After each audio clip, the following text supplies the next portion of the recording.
Hi everyone, welcome to Poonam's kitchen. In today's video, I'll share with you my recipe for making Dhaba style aloo parathas.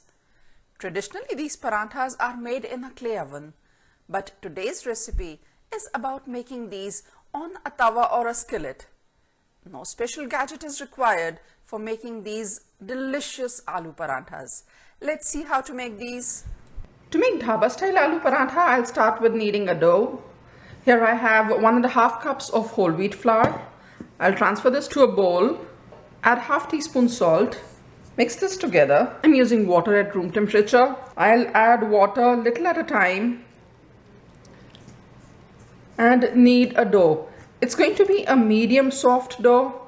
Be careful with the amount of water that you add at a time. You do not want the dough to become sticky. While kneading, if you think that the dough has become sticky, it is best to adjust by adding a little more whole wheat flour. What we need is a medium soft dough. Generally, the amount of water used will be a little less than half the quantity of the flour. If you're not comfortable kneading dough with your hands, I have already shared a method for kneading wheat flour dough in the food processor. You can check that out. I've also shared a detailed video on how to knead dough in large quantities. Here I have the dough ready. We need to rest the dough for some time. My experience has been that if you store this dough in the refrigerator for at least half an hour, then rolling becomes easier. I'll take some oil on my palm and apply on this ball of dough so that this doesn't dry up. I'll transfer the dough to a container. The container is not airtight, so I'll apply a layer of cling film so that the dough doesn't dry out. And I'll cover this up. And this goes in the refrigerator for half an hour. And now while the dough rests, I'll prepare the stuffing. To make stuffing, here I have boiled potatoes. I'll boil these potatoes in the pressure cooker. As soon as they were done, I removed the potatoes from the hot water. If the potatoes keep sitting in the hot water, then water seeps in the potatoes. And when you make a stuffing, it becomes very gooey. You do not want excess moisture in the potatoes, else rolling becomes difficult. Once the boiled potatoes cooled down, I transferred them to the refrigerator. So when the potatoes are sitting in the refrigerator, they lose some of their extra moisture and we are able to make a good stuffing. So these potatoes are straight out of the refrigerator. I'll peel these. I'll mash these peeled potatoes with my hands.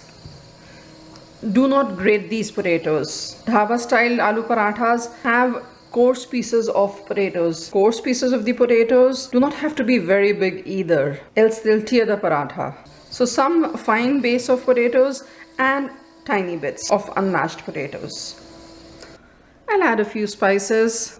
Half teaspoon hot red chilli, half teaspoon garam masala, half teaspoon Amchur powder or dry mango powder. I'll also add freshly pounded coriander seeds. If you do not have the whole coriander seeds, you can always use coriander powder. But the freshly pounded coriander seeds give a unique flavor. 2 teaspoons of coriander seeds. I very coarsely pounded these. Transfer these as well. If you noted, I have not added the salt yet. I'll be adding the salt to the mix only when I am ready to roll out the parathas. Mix in all the spices. If you were to taste this mix right now, the spice level should be at least 20% more than what you would want only for potatoes. Because the stuffing has to spice up the dough as well.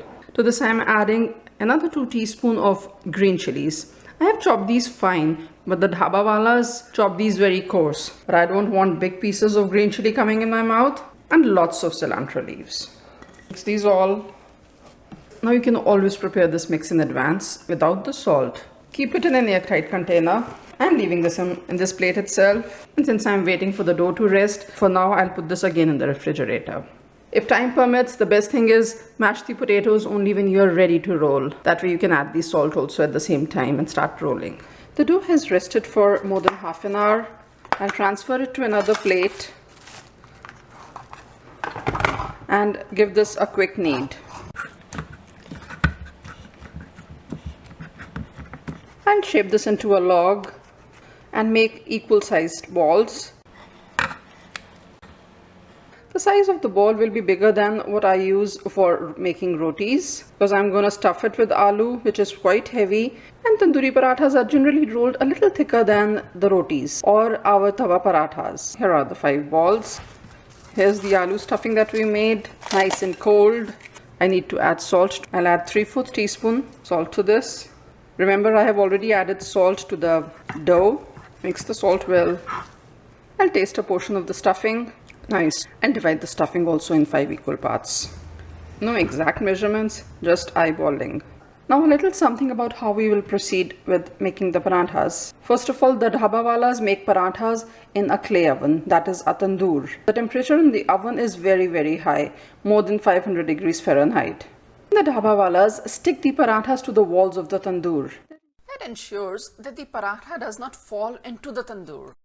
It also gives a nice texture at the back. If I were to drop a paratha on the tawa, the way we make the tawa paratha, it will not get the texture that we get in the tandoor. For even sticking of the paratha to the walls of the tandoor, the dhabawalas use sort of a pillow. So we'll create one pillow. For that I'm using a washed hand towel. This is a makeshift arrangement. In the center of the towel I'll keep these. I'm using 2 kitchen towels to get a good thickness and fold this from all the sides. To tighten the pillow and to secure it, I'll put a rubber band up here. As I said, this is totally a makeshift arrangement. Now this pillow is firm and will not open up while using. Before I start rolling, little something about the tawa that I am using. Now for making these Dhaba style tandoori parathas, you may use a cast iron or a hard anodized tawa or skillet, but you cannot use a non-stick tawa or skillet because the paratha needs to stick to the tawa. And secondly, we have to heat the tawa to very high temperatures. So we can do that with the hard ionized and the cast iron one, but not with the non-stick. So this works perfect. Right now the tawa is at the biggest burner of my gas stove. I'll set the heat to high and start rolling the paratha. Here I have a ball of the dough. I'll toss this in dry whole wheat flour and roll this evenly. I want a diameter of about 5 inches. Here I have some Desi ghee. You may use oil. I'll apply some ghee in the center and transfer one portion of the stuffing onto the center of this rolled disc. I'll bring these edges together. Exactly the same way we do for a tawa paratha. Twist this extra dough and stick it here on the top. Press lightly to flatten. This is the side that would go facing down on the tawa, and this is what needs to stick to the tawa. I'll toss this in dry wheat flour. Now where I had folded, that side goes down, and I'll roll this evenly. Now this is going to be thicker than our tawa paratha. The tawa that is heating up will almost take 2 minutes, even more than that, to reach the desired temperature. We want it really very hot. I have rolled this into a disc of around 6.5 to 7 inches in diameter. Now we can apply some toppings on this. For the first paratha I am using cilantro leaves. For the second paratha I'll show you different variations. I'll spread the cilantro leaves and roll this in. The leaves will stick to the paratha. Now let's see if our tawa is ready. Now when I say the tawa is very hot, I mean temperatures close to 500 degrees Fahrenheit. It takes almost 3 minutes for the temperatures to reach close to 500 degrees Fahrenheit. It's taken exactly 3 minutes. And this is how water behaves. The water drops quickly, evaporate. This is how hot we want the tawa to be. See it cool down a little because of the water droplets. Again cranking up to 500.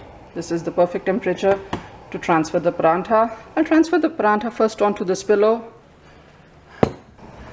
To be able to stick the paratha onto the tawa, I'll apply some water on this. I've put a bowl of water on the side.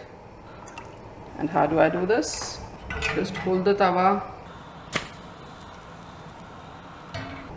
I'll put little dents with my finger onto the paratha so that this doesn't puff up and sticks evenly.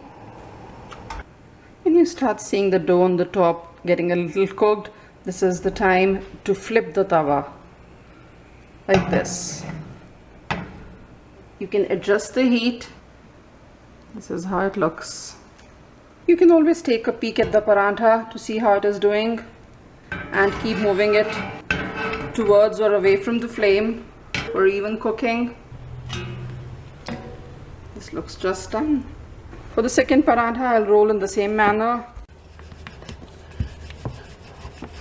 Remember to clean the tawa as well before putting the second paratha. Whenever you're rolling the paratha, you should not keep rolling in the center. Roll on all the sides and the center will automatically get thin.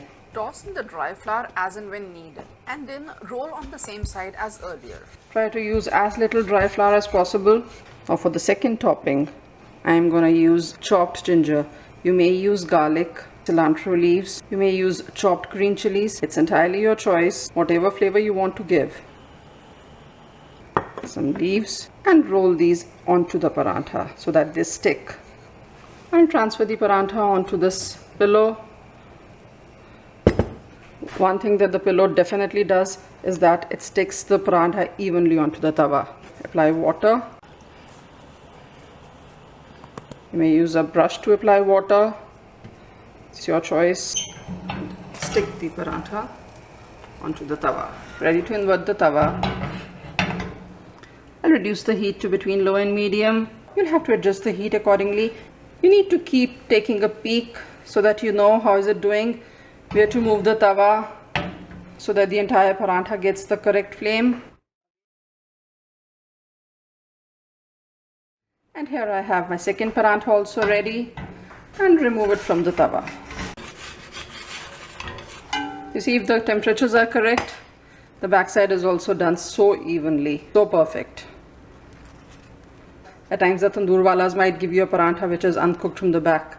Let's see how perfectly this has been done, just because I stuck it with the pillow. The third paratha.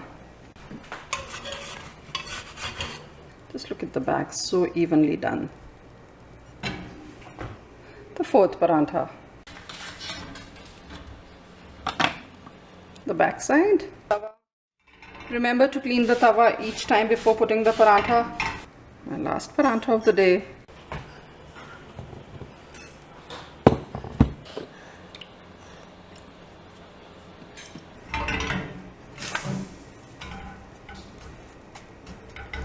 Here I have the lovely parathas. To flip this over, I'm going to apply some butter. You may use flavored butter, like you may flavor the butter with garlic, black pepper. Looking at this one.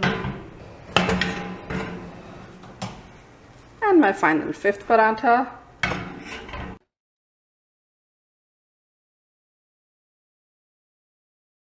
Butter. These are best served hot. Serve these with any curry of your choice. Dal makhani, shahi paneer. You can check out the videos for both of them on my channel. Serve these with pickle or yogurt. Entirely your choice. Enjoy Dhaba style Tandoori Aloo Paratha made on a tawa at home. Thanks for watching this video. If you liked my method, do give this video a thumbs up and subscribe to Poonam's Kitchen on YouTube. See you again with a new recipe, a new trick very soon. Till then, bye.